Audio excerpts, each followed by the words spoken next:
Salut à tous et bienvenue dans cette nouvelle vidéo. Aujourd'hui, retour au tuto Lightroom. Je vais vous expliquer comment faire du Dodge and Burn sans même ouvrir Photoshop, directement tout avec Lightroom. Alors pour ceux qui ne le savent pas, le Dodge and Burn consiste à éclaircir et assombrir certaines zones. Ça va donner un peu plus de contraste, ça vous permet d'embellir autant les portraits que les paysages, mais aujourd'hui on va principalement s'attarder sur le portrait, tout simplement parce que c'est ce que je sais faire. C'est une méthode que je fais personnellement sur Photoshop, mais je sais que certains d'entre vous ont un peu la phobie de Photoshop, donc vous allez voir qu'on peut aussi le faire avec Lightroom, et je pense que ça peut encore en aider certains. Allez, on se retrouve donc directement sur l'application Lightroom. Aujourd'hui, on va travailler sur un portrait que j'ai fait il y a quelques semaines de Oriane Sinacola. Ça a été fait au 5D Mark IV avec un 70-200 2.8 sériel stabilisé, toujours de chez Canon.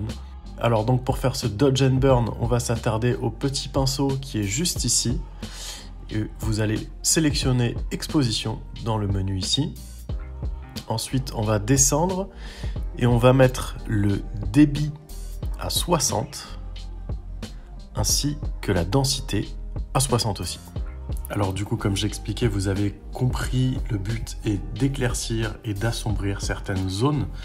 Donc on va commencer de suite avec les zones claires.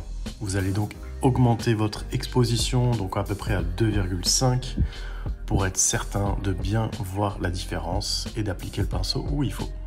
Et on va donc commencer directement par le nez. Alors le nez, il faut savoir que je commence bien par le bout du nez, on va bien rééclairer le bout du nez et on va monter ensuite petit à petit jusque là. Et ça sera donc notre première zone. Ensuite, on va venir sous les yeux, imaginer à peu près 2 triangles, donc comme ceci. Voilà pour cet œil et voilà pour l'autre. Alors je le fais vraiment grossièrement pour vous montrer et aller très rapidement. Ensuite, on va venir sur la lèvre ici en bas de la lèvre inférieure. Et juste là en haut, vous avez une petite zone de lumière aussi. Donc voilà, allez tout doucement. Et voilà, vous éclairez cette partie-là aussi. Voici donc les premières zones à éclairer, donc à mettre avec une exposition positive. Alors vous allez voir par la suite qu'il y a plein d'autres petites zones aussi à rééclairer. Je vous conseille par contre de les prendre indépendamment avec un autre pinceau pour pouvoir aussi les rééclairer comme vous le souhaitez, les mettre plus fort ou moins fort en fonction du visage. C'est assez important, donc là je le répète, j'ai fait assez grossièrement pour aller vite et pour vous expliquer. Mais le but c'est d'être quand même très précis dans ce que vous allez faire pour avoir un rendu optimal. Ensuite nous allons donc faire l'inverse, donc assombrir certaines zones. Donc on reprend exactement les mêmes réglages, mais cette fois-ci on va descendre l'exposition à -2 pour être certain de bien assombrir les zones choisies. On va recommencer encore une fois par le nez, on va venir de chaque côté du nez pour bien creuser les arêtes de chaque côté et bien modéliser le nez. Donc vous le voyez ici de chaque côté, à gauche puis à droite.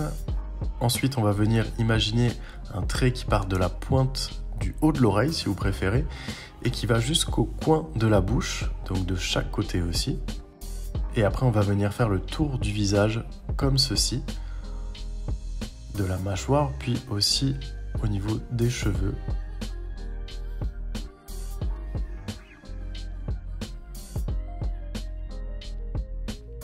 Vous pouvez aussi faire un petit trait sur les sourcils au passage.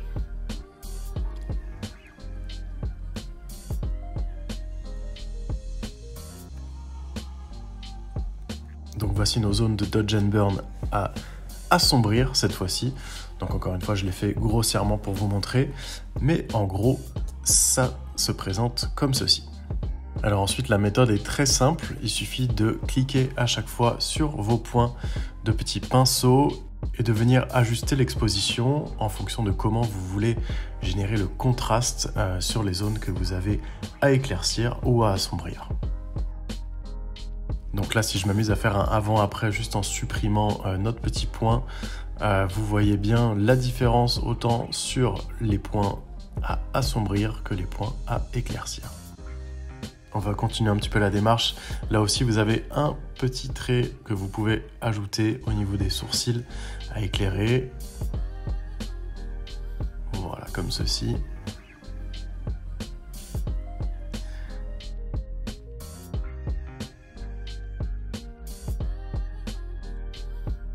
Il y a aussi une petite zone ici juste sur le menton. Voilà, elle se trouve là, qu'on peut éclairer aussi, pas trop fort non plus, hein. Mais voilà, là on n'est pas trop mal. Alors je vous ai mis une story de mon pote Félix Barjou qui est vraiment le master de la retouche. Il avait fait une petite story comme ça en vous montrant vraiment toutes les zones ici en noir à assombrir et en blanc à éclaircir. Voilà, je vais donc clôturer cette vidéo sur ce avant-après de notre photo. J'espère que ça vous aidera. J'espère aussi que ça va tenter certains d'essayer cette méthode de Dodge and Burn. N'hésitez pas à m'envoyer un petit peu vos avant-après sur mon compte Insta. Ça fait toujours plaisir de pouvoir vous aider. Je vous dis à très bientôt pour une nouvelle vidéo. Ciao, ciao.